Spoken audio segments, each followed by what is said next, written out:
a genuinely national organisation.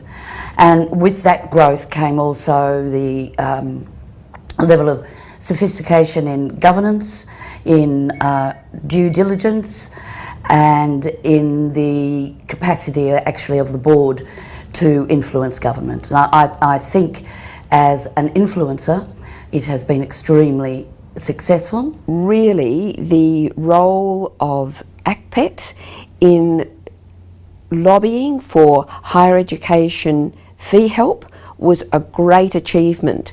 Did I ever think that would come to the vet sector? Well, I had my doubts. I remember being on a higher education committee with myself, Robin Tudor, Peter Ryan, Bruce McKenzie, and we were driving this agenda because it was imperative that private providers were given an opportunity to operate in the higher education sector, that we weren't just relegated to vet. Well, we were successful. That took years. We were successful because the end result was that the acceptance of the associate degree came into being, and of course private providers were then eligible to deliver that associate degree and subsequently undergraduate degrees, bachelor degrees. Huge achievement for ACPET. Huge gain for the private sector. Following on from that, given that we were now eligible to deliver higher education programs, we argued that prospective students, that the stakeholders, the prospective students, have an opportunity to gain access to funding for their higher education qualifications. That took years. That resulted in fee help. 2 significant changes. Further down the track, here we are, where vet fee help has now become available. The then DIMIA, which is Department of Immigration, had totally changed the rules on international students, which meant that the international student population would be halved, and they were not putting any sunset clauses. So as an individual member, not as a board member, I went and lobbied Ruddock, who was the Minister for Immigration at that time, and he laughingly said to me, well, it goes to be passed tomorrow in Parliament, the new Act, the new codicil to the Act, and unless you can give me a correctly worded sunset clause that can pass all the legal tests, then I'm afraid it's status quo.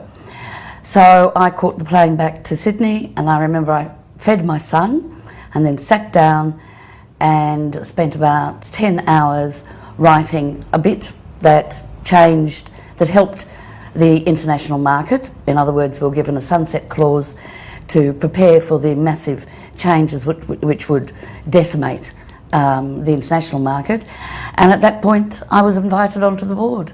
And I thought, well, it's much better fighting as part of an association than as a person alone. One of the very significant things that ACPET did in recent years was brought to light the value of the international education industry. Until then, I think most people had not really understood just how big and how important international education was to the country. Pushing the whole idea that education is an industry, it's not just about, it doesn't fit in the social welfare type category that some governments want to put it in. In our case, it's very much an industry, and I think the research that ACPET did to show the size of the education industry, and it's the 3rd or 4th biggest exporter, depending on world prices from day to day sometimes, but it's a massive export commodity for Australia, and so it should be. We're a clever country, we're a smart country, we're well ahead of lots of things. We need to be exporting that information and that knowledge, and just that realisation I think was very important for ACPET. There were figures floating around about numbers of students, there were figures floating around about the kinds of fees that those students might have paid to various institutions, but no one had ever really looked at just how valuable the industry was to the Australian economy, both in terms of those fees that are paid, but what the tourist visitors, the accommodation that students paid for, the whole range of services that went together with with coming to Australia and studying. And ACPET asked Access Economics to work that out, to sit down and have a look at whether they could put a value on the industry to the Australian economy. We all could see, when we looked at the AI statistics, how many students were coming to Australia. But what we couldn't argue was what was the value that was placed on that over and above the income from tuition fees.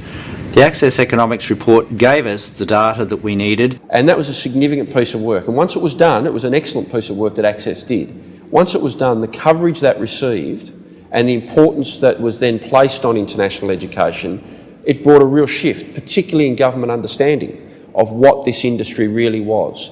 I think the way the organisation has reset itself with a focus on its membership, and the reason for that is so that we can be a voice for the members, and then to encourage people to see the value in being a member. We also provide a range of member services. But the member services are there because we have members, instead of it being the other way.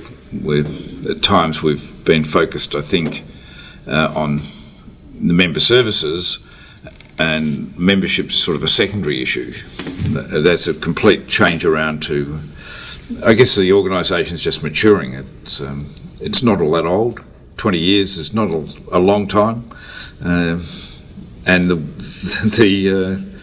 the space we work in has changed dramatically in 20 years, so it has had to adjust and adapt and move, and this is just the latest move.